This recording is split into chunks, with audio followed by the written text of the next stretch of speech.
आज हम आपको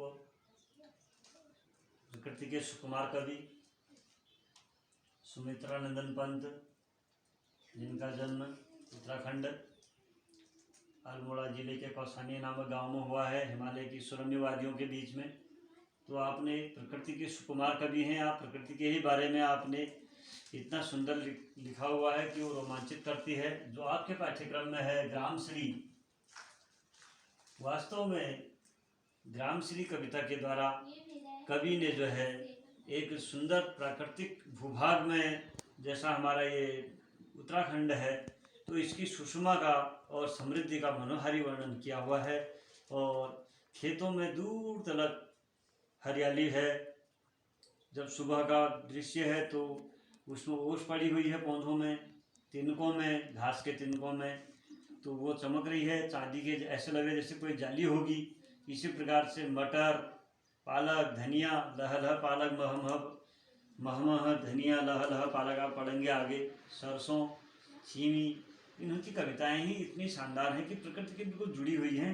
इसीलिए जो है इनको प्रकृति यहाँ पर रोमांचित सी लगती है।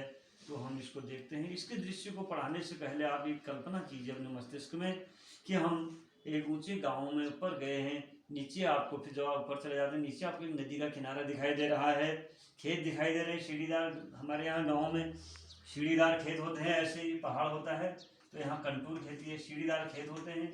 यहाँ से फिर एक नदी बह रही होती है।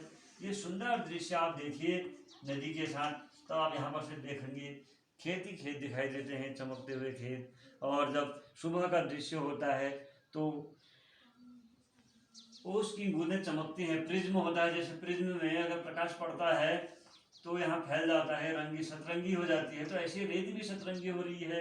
और जो ओस की बूंदें हैं वो जो है चमक रही हैं। ऐसा लग रहा है एक बूंद दो बूंद ऐसे कर करके पूरी उजली जाली जैसी बन जाती है, एक जाल बन जाता है चांदी का जैसा चमकता हुआ।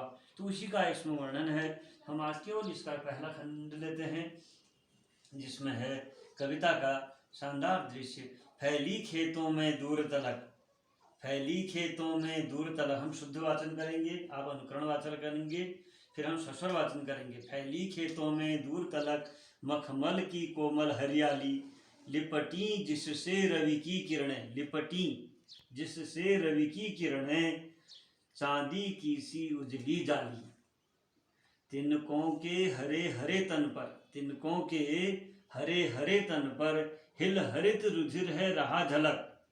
श्यामल भूतल पर झुका हुआ, श्यामल भूतल पर झुका हुआ, नभ का चिर निर्मल नील फलक।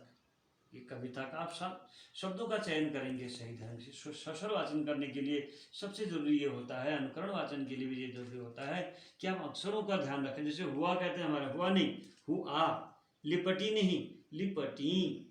ऐसे हरित रुधिर है रहा झलक, ये, और नभ का चिर निर्मल नील फलक। तो इनमें कॉमा कहाँ पर लगा है, संबोधन कहाँ पर लगा है, इसका भी ध्यान रखना होता है। तो हम इसको जो है एक बार फिर सस्वर वाचन करते हैं। फैली खेतों में दूर तलक, मखमल की कोमल हरियाली, लिपटी जिससे रवि की किरणें, चांदी की सी उजली जाली।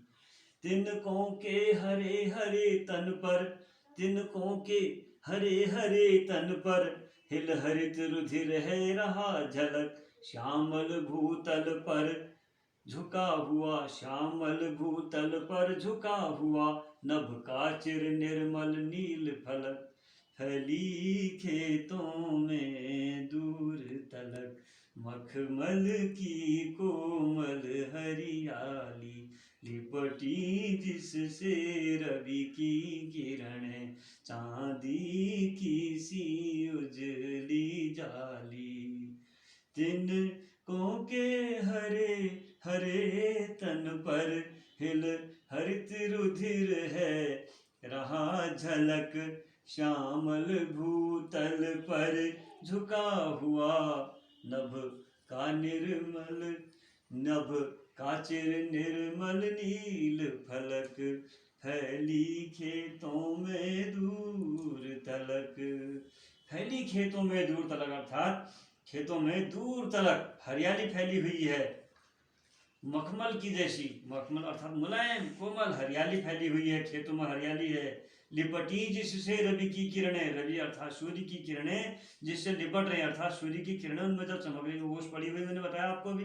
तो ऐसा लग रहा है जैसे चांदी की सी उजली जाली, जैसे चांदी की उजली जाली हो गई।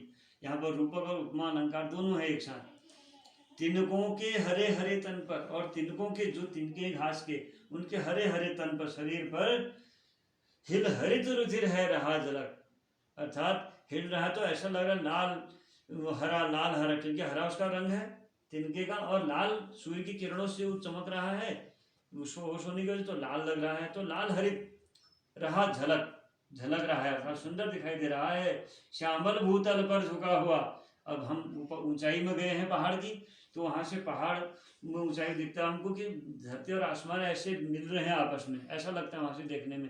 तो कह रहा है श्यामल भूतल पर झुका हुआ, श्यामल हो रखा है भूतल, पृथ्वी का तल जो है श्यामल हुआ, अर्थात थोड़ा काला नीला रंग का, हरे रंग का मिक्स पूरा रंग जो है वो मिल चुका है आपस में, तो उस पर झुका हुआ है आसमान। नभ का चिर निर्मल नील फलक, आसमान का निर्मल शांत साफ फलक अर्थात किनारे उससे झुके हुए, ऐसा लग रहा है किसी ने उस गांव को ऊपर से शानदार ढंग से ढक दिया हो, उसको बंद कर रखा हो, अर्थात उसको सजा रखा हो, ऐसा यहाँ पर दृश्य दिखाई दे रहा है। अब हम इसका काठिन्य निवारण करते हैं। काठिन्य निवारण में देखिए, मखमल मुलायम, तलक सीमा तक, अर्थात एक सीमा तक, यहाँ तलक वहाँ तलक कहते हैं हम जो तक, सीमा तक। श्यामल अर्थात नीला काला हरा, इस प्रकार से जो रंग मिल जाते हैं उससे जो बनता है श्यामल। भूतल इसीलिए कहा पृथ्वी के तल के लिए। निर्मल अर्थात साफ स्वच्छ। उजली चमकीली, चांदी की सी उजली जाली, अर्थात चांदी की जैसी उजली जाली चमक रही है, ऐसा लग रहा है। तो प्रकृति के चितरे कवि हैं सुमेधानंद पंत, और पंत ने अपनी कविता में प्रकृति का बड़ा मनोहारी वर्णन किया है, दृश्य दिया हुआ है।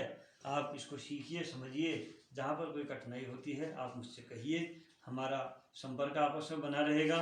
संभावनाएं अपार हैं, सुधार अपेक्षित है। नमस्कार।